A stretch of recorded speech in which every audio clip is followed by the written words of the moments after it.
fruit, per una banda, d'un procés de participació en el que s'està treballant i que vos han anunciat ja, i fruit, per una altra banda, de, concretament, el procés d'espai públic i d'utilització de l'espai públic, dir-vos que el 20 de març de 2020,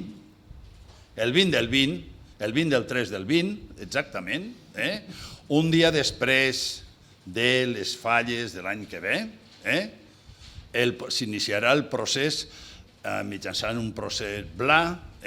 de peatonalització de la plaça de l'Ajuntament. Evidentment, respectant tots aquells aspectes que vos van dir ja prèviament en el procés de participació.